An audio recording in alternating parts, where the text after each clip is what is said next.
నన్ను ఎక్కడెక్కడో వెతికావు, కానీ ఒక్కచోట మాత్రం నువ్వు నన్ను వెతకలేదు కదా. నీ మనసే కోవెల, నేనే నువ్వు, నువ్వే దేవుడు. ఆ రోజు విశ్వరూపం చూడాలన్నావు కదా, ఆ విశ్వరూపం కూడా నువ్వే. ఇప్పుడు అర్థమైందా గణేష?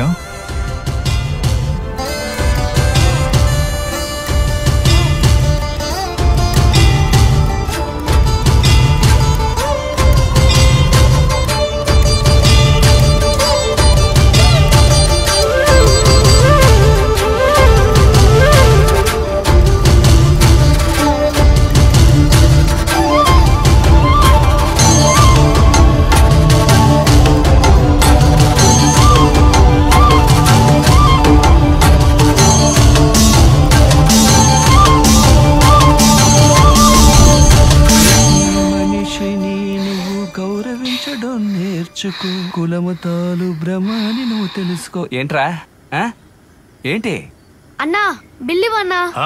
ఎందుకు అర్జెంట్? ఇద్దరికి మిరపకాయల బజ్జీలు చెప్పాను. ఏంటి మిరపకాయ బజ్జా? రే నువ్వు వినాయకుడవా? అది నేను నమ్మాలా? ఒరే పొద్దున్న నుంచి బాగా తిన్నావు, బిల్లు పూర్తిగా పే చేసే వెళ్ళు. నా దగ్గర డబ్బులు ఎక్కడ ఉన్నాయరా? సరేనా కంజెస్ వాడువా నువ్వు? నన్నే అంత మాట అంటావా? రే గాలి నుంచి విభూతి రప్పించమంటావా? ఈ మంత్ర శక్తులని నా కొట్టు ముందు ప్రదర్శించొద్దు. పొట్టుంటే నువ్వు వినాయకుడువా? వినాయకుడైతే దండం ఉండాలి, దొండం ఉండాలి, పూర్తిగా చూడ్డానికి అందంగా ఉండాలి, పందులా మూతి పెట్టుకుని వినాయకుడు అంట. కరెక్ట్ గా చెప్పావురా. రేయ్ అయితే ఇంతసేపు కథ చెప్పాను, నేనేమన్నా లూజా? ఈ విషయం ప్రొద్దునే తెలుసు. ఏంటయ్యా రాజేంద్ర? ఇంతసేపు కథ లేవు కదా, విన్న నేనే లూజ్ని. నీ వల్ల నా టైం వేస్ట్, నా ఎనర్జీ వేస్ట్. ఇంకొకసారి ఇక్కడ నేను చూసానా, నేను పిల్లల జైలుకి వెళ్ళిపోతా. పిల్లల జైలుకి వెళ్లే ముందు నా డబ్బులు చేసి వెళ్ళరా. నేనా తిన్నాను, వీడే కదా తిన్నాడు. ఏం దగ్గర తీసుకో. ఇదిగో వస్తున్నాను.